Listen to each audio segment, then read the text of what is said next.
Hello everyone. तो कैसे हो आप सभी लोग।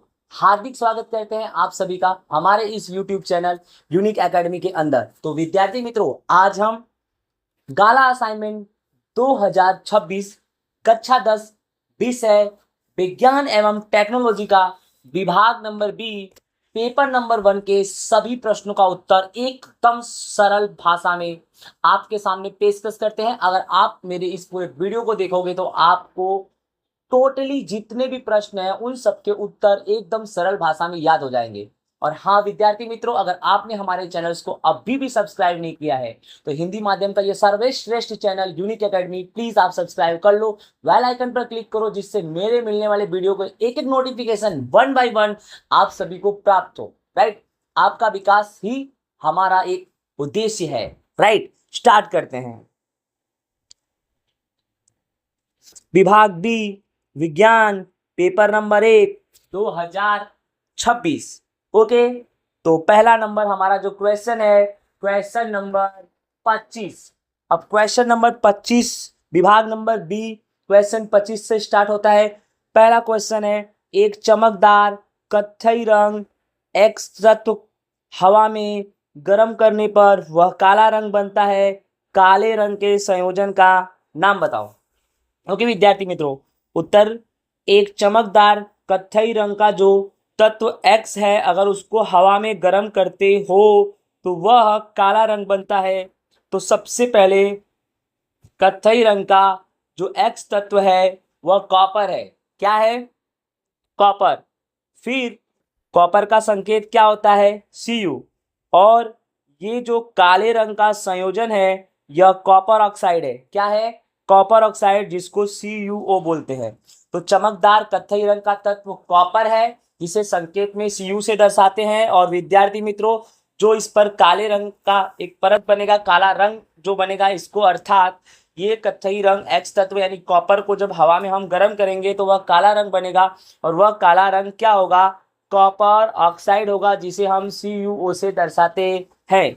Right, next question, question number 26। कारण 2, प्लेटिनम सोना चांदी आभूषण बनाने के लिए उपयोग किया जाता है। ऐसा क्या कारण है कि प्लैटिनम सोना और चांदी को ही आभूषण बनाने के लिए यूज किया जाता है? तो उत्तर है प्लेटिनम सोना और चांदी आभूषण बनाने के लिए किया जाता है। इसके निम्नलिखित कारण है।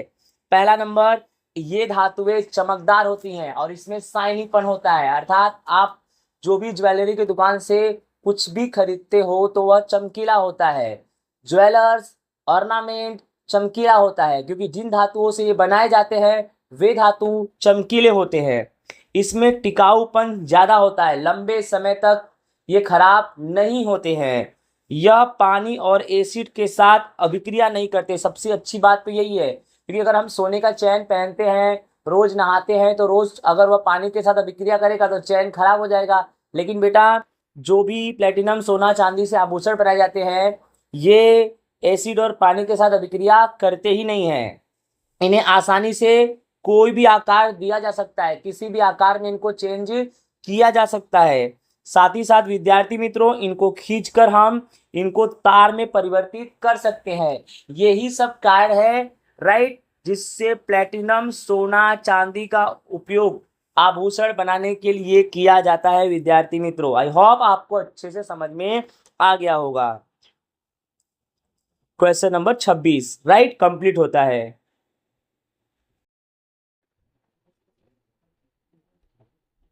नेक्स्ट क्वेश्चन नंबर 27, अमीबा का पोषण दर्शाता नामांकित आकृति बनाओ। विद्यार्थी मित्रों, ये रहा अमीबा का आकृति। इसमें ABCD चारों में अमीबा ही है, इसका कोई आकार निश्चित नहीं होता।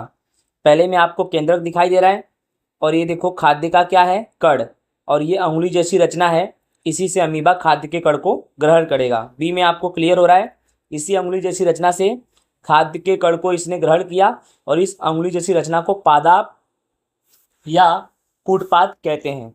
तीसरे में आप देखो अंगुली जैसी रचना बंद हो गई और खाद्य का कण इसके अंदर है, तो जो कण खाद्य का इसके अंदर है उसे खाद्य रिक्तिका बोलेंगे, और अंदर तो खाद्य कण है। उसके बाद डी में इस तरह से अमीबा का क्या हुआ, वृद्धि और विकास हुआ। तो आई होप विद्यार्थी मित्रों अच्छे से आपको समझ में आ गया होगा। नेक्स्ट क्वेश्चन नंबर 28, नीचे की आकृति देखो, ये जो है ये हाइड्रा है। क्या है ये? हाइड्रा। क्वेश्चन है यह किस प्रकार का प्रजनन दर्शाता है? तो जो हाइड्रा है ना वह कलिका सर्जन दर्शाता है, क्योंकि इसमें जो ढेर सारी ये दिखाई दे रही है ना ये सब कलिका है। क्या है? कलिका। इन्हीं कलिकाओं से नए हाइड्रा का फिर से निर्माण होता है। देखो ये नया हाइड्रा का निर्माण हो रहा है इन्हीं कलिकाओं से, ठीक है। और हाइड्रा जो कलिका सर्जन करती है वह कौन सी पद्धति है? अलिंगी प्रजनन है। तो अलिंगी प्रजनन वे सजीव करते हैं जो एक कोष की होते हैं। तो जो हाइड्रा है वह एक कोष की सजीव है, ठीक है। यह सजीव का नाम बताओ। अभी मैंने क्लियर किया कि यह सजीव का नाम क्या है? हाइड्रा है, ठीक है। इस तरह से हमारा क्वेश्चन नंबर 28 भी पूरा होता है।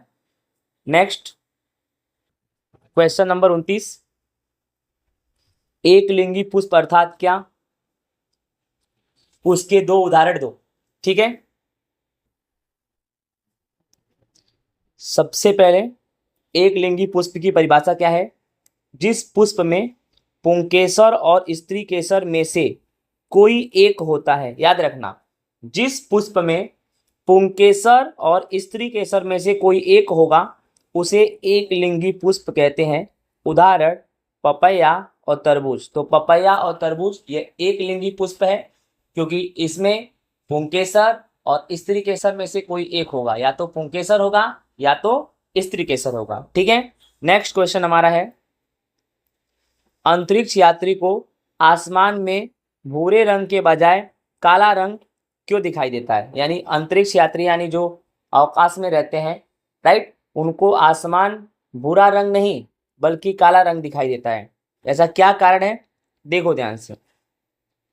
हमारे वातावरण में हवा के सूक्ष्म कण दृश्य प्रकाश तरंग लंबाई से छोटे होते हैं। विद्यार्थी मित्रों, हमारे वातावरण के अंदर जो हवा के छोटे छोटे कण होते हैं ना, वह प्रकाश तरंग दैर्घ्य की लंबाई से भी छोटे होते हैं। और जब सूर्य का प्रकाश हमारे वातावरण में पड़ेगा ना, तब हवा के सूक्ष्म कण भूरे का अधिक प्रकीर्णन करेगा, इसीलिए हमें आसमान भूरा दिखाई देता है। जब सूर्य प्रकाश हमारे वातावरण में प्रवेश करेगा और हवा के सूक्ष्म कणों पर पड़ेगा और भूरे रंग का प्रकीर्णन करेगा ज्यादा से ज्यादा, तो आसमान हमें भूरा दिखाई देगा। अब अंतरिक्ष यात्री को काला क्यों दिखाई देता है? तो स्टोरी ये है कि अंतरिक्ष में वातावरण ही नहीं होता है, हवा के सूक्ष्म कण वहां नहीं होते हैं, इसीलिए उन्हें आसमान भूरे रंग के बजाय काले रंग का दिखाई देता है। क्योंकि जहां वातावरण होगा, जहां हवा के सूक्ष्म कण होंगे, जहां हवा के सूक्ष्म कण प्रकाश के तरंग दैर्घ्य की लंबाई से भी छोटे होंगे, वहां सूरज की जो किरणें पड़ेंगी भूरे रंग पर, तो उसका अधिक से अधिक प्रकीर्णन होगा, जिससे आसमान भूरा रंग दिखाई देगा। बट ये सब तो कंडीशन ऊपर है ही नहीं, अंतरिक्ष में है ही नहीं, और जब है ही नहीं तो उन्हें आसमान काला रंग का दिखाई देगा। आप स्क्रीनशॉट इसका पाड़ सकते हो, राइट।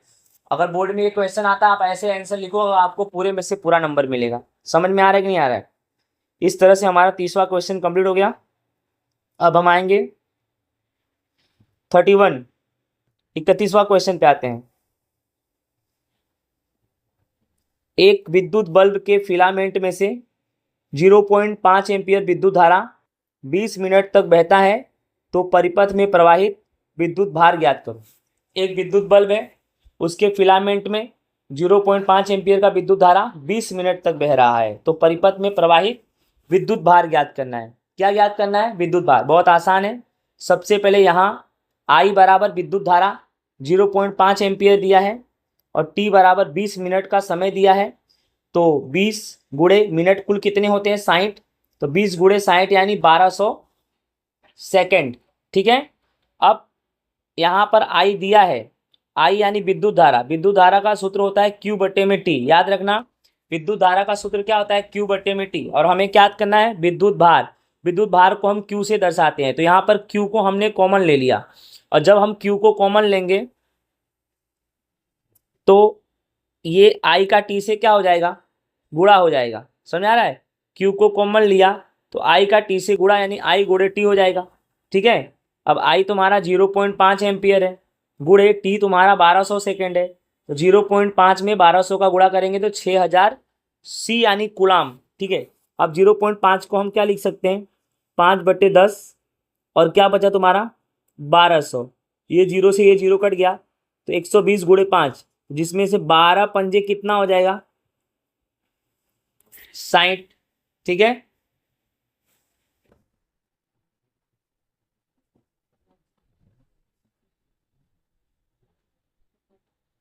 तो 12 पंजे 60 हुआ और एक जीरो बच गया, नहीं 600। तो आंसर आएगा आपका 600 कूलाम। यहाँ 6000 लिख दिया हूँ। आंसर रियल में कितना आएगा तुम्हारा 600 कूलाम, 600 कूलाम। ठीक है, यहाँ 600 आएगा, राइट। तो विद्यार्थी मित्रों इस तरह से सी को कूलाम बोलते हैं, यानी 600, राइट। यानी तुम्हारा विद्युत धार 600 कूलाम आ गया, 600, राइट। आई होप आपको समझ में आ गया ये सवाल अच्छे से, राइट ना। 0.5 का गुणा 1200 से करेंगे तो 600 आएगा। 31 नंबर हो गया। क्वेश्चन नंबर 32, आकृति के आधार पर प्रश्न के उत्तर दो। पदार्थ है और पदार्थ का प्रतिरोध दिया गया ओम मीटर में। चांदी का 1.60 गुणे 10 की घात -8, तांबा 1.62 गुणे 10 की घात -8, लोहा 10 गुणे 10 की घात -8, पारा 94 गुणे 10 की घात -8, मैग्नीज 1.84 गुणे 10 की घात -6, राइट। अब इसके अंदर पहला क्वेश्चन क्या है, लोहा और पारा में कौन अच्छा वाहक है, लोहा और पारे में। तो कोष्टक के आधार पर लोहे की प्रतिरोधकता पारे की प्रतिरोधकता से कम है, अर्थात जो लोहा है उसका प्रतिरोध पारा के प्रतिरोध से कम है। तो जिसका प्रतिरोध कम होगा वही अच्छा वाहक होगा, उसी में विद्युत धारा का प्रवाह अच्छा होगा। जितना कम प्रतिरोध उतना अच्छा प्रवाह। तो लोहे के अंदर जो प्रतिरोध है वह पारे के तुलना में कम होगा, इसके हिसाब से लोहा अच्छा वाहक होगा, राइट। जैसे कि आप क्लियर करो, यहां पर देखो ये लोहा है और ये पारा है। तो लोहा का देखो 10 है, यहाँ 94 है, तो लोहा कम है, लोहा का प्रतिरोध कम है। अब लोहा का प्रतिरोध कम है तो लोहा एक अच्छा वाहक होगा विद्यार्थी मित्रों, ओके। नेक्स्ट क्वेश्चन नंबर 2, कौन सा पदार्थ श्रेष्ठ वाहक। अब सिंपल सी बात है, श्रेष्ठ वाहक वही होगा जिसकी प्रतिरोधकता सबसे कम होगी। तो कोष्टक के आधार पर सबसे कम प्रतिरोधकता चांदी की है, इसीलिए कोष्टक में जितने भी धातु दिए गए हैं उन सभी धातुओं में सबसे श्रेष्ठ वाहक चांदी है। सबसे अच्छा विद्युत का प्रवाह चांदी में होगा। आई होप विद्यार्थी मित्रों अच्छे से आपको समझ में आ गया होगा, राइट। आप टेबल देख सकते हो कि ये 1.84, ये 94, ये 10, ये 1.62, सबसे कम 1.60 है, यानी चांदी का। तो सबसे श्रेष्ठ वाहक, सबसे अच्छा विद्युत धारा प्रवाहित किस में होगा, चांदी में। तो आई होप विद्यार्थी मित्रों आपको अच्छे से समझ में आया होगा क्वेश्चन नंबर 32। अब चलते हैं हम 33 पर, राइट। क्वेश्चन नंबर 33,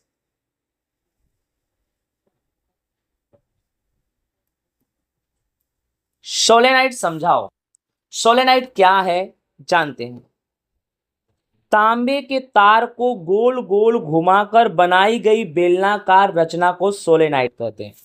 एक तांबे का तार ले लो और उसको गोल गोल स्प्रिंग, स्प्रिंग जानते हो ना, गोल गोल स्प्रिंग की तरह घुमा लो। अगर ना बने ना तो लोहे के ऊपर तांबे के तार को गोल गोल घुमा के उसको बाहर निकाल दो, स्प्रिंग बेलनाकार होता है। स्प्रिंग कैसा होता है, बेलनाकार। तो तांबे के तार को गोल गोल घुमाकर बनाई गई बेलनाकार रचना को सोलेनाइड कहते हैं। इसमें उत्पन्न चुंबकीय क्षेत्र छड़ चुंबक जैसा होता है, अर्थात सोलेनाइड के अंदर जो मैग्नेटिक फोर्स आएगा ना, चुंबकीय बल, वह छड़ चुंबक जैसा होता है। क्या, छड़ चुंबक जैसा।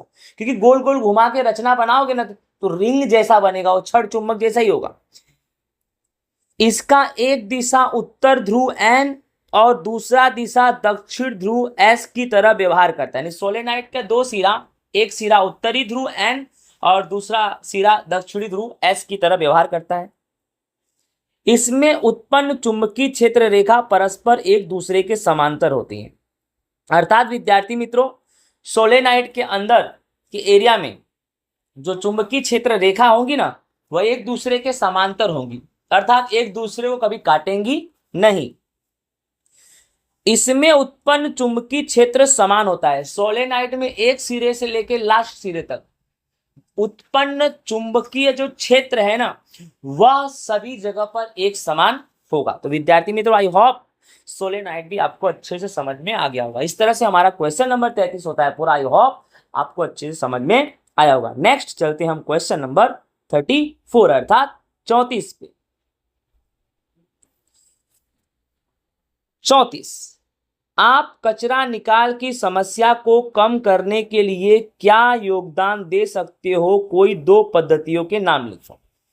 तो अगर आपको कचरा निकाल की समस्या का समाधान करना है तो आप क्या योगदान दोगे? तो पहला योगदान ये है, सूखा फल सब्जी जैसे कचरों को जमीन में दबा दो और खाद में परिवर्तन करके उसका उपयोग खेती में करो। राइट, सूखा फल साग भाजी ये सब जैव विघटनीय कचरा है, इनका जैविक प्रक्रिया के द्वारा विघटन हो सकता है। तो ऐसे कचरों को हमें दबा देना चाहिए जमीन में, जिससे उनका संपूर्ण विघटन होगा और खाद बनेगा और खाद का उपयोग हम खेती में कर सकते हैं। तो अच्छी चीज है, कचरा भी खत्म और उससे खाद मिला और फायदा भी होगा, पर्यावरण को कोई नुकसान नहीं होगा। बोलो अच्छा योगदान है ना। दूसरा योगदान क्या है? प्लास्टिक, पेपर, डब्बा और ग्लास इत्यादि वस्तुओं का पुनः चक्रण करना चाहिए। क्यों? क्योंकि यह अजैव विघटनीय कचरा है, इनका विघटन होता नहीं है। तो जितना हो सके इसका पुनः उपयोग करो, पुनः चक्रण करो। राइट, ज्यादा से ज्यादा, मतलब एक बार प्लास्टिक, अगर आपके पास प्लास्टिक का अगर डब्बा है तो जरूरी नहीं है उस एक बार डब्बा है तो बार बार डब्बा मंगाओ। एक प्लास्टिक का डब्बा, अगर सपोज करो आप कोल्ड ड्रिंक पी रहे हो, प्लास्टिक का बोतल है, ठीक है, अब प्लास्टिक का बोतल है, कोल्ड ड्रिंक खत्म होगा, प्लास्टिक का बोतल है, तो फेंको मत, उस प्लास्टिक के बोतल का यूज करो, उसमें पानी भर के फ्रिज में रखो, राइट, उसमें तेल भर के किचन में रखो, जिससे क्या है उसका एक पुनः उपयोग आप कर रहे हो। नहीं तो आप कोल्ड ड्रिंक पियोगे डब्बा फेंको, कोल्ड ड्रिंक पियोगे डब्बा फेंकोगे, तो कितना सारा प्लास्टिक का वेस्ट होगा और प्लस दूसरे प्लास्टिक का प्रोडक्शन होगा। और प्लास्टिक सबसे खतरनाक चीज है जो हमारे पर्यावरण को नुकसान पहुंचाता है। राइट, इस प्रकार समझ में आ गया होगा आपको। अब 2 पद्धति के नाम, एक पुनः उपयोग और एक पुनः चक्रण। तो पुनः उपयोग और पुनः चक्रण की पद्धति से हम पर्यावरण को लाभ पहुंचा सकते हैं, हम कचरे का निपटान कर सकते हैं, हम अपने पर्यावरण में एक अच्छा नैतिकता वाला योगदान दे सकते हैं। विद्यार्थी मित्रों, इस तरह से हम कचरे निकाल की समस्या को कम करने के लिए अपना योगदान दे सकते हैं 2 पद्धतियों के साथ। अंडरस्टूड विद्यार्थी मित्रों? आई होप आपको 34 अच्छे से समझ में आ गया होगा। नेक्स्ट हम पढ़ेंगे 35। नीचे दिए गए पारितंत्र को प्राकृतिक और मानव निर्मित अर्थात कृत्रिम पारितंत्र में वर्गीकृत करो। यही हमारा पारितंत्र है, जंगल, बगीचा, मछली घर, समुद्र।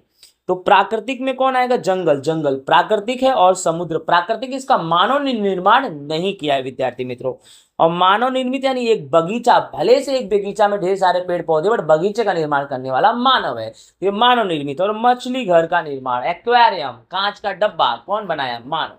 विद्यार्थी मित्रों, इस तरह से क्वेश्चन नंबर 35 भी आपको अच्छे से समझ में आया होगा। आई होप विद्यार्थी मित्रों। चलो आगे चलते हैं, नेक्स्ट हम क्वेश्चन नंबर 36 पे। ओके,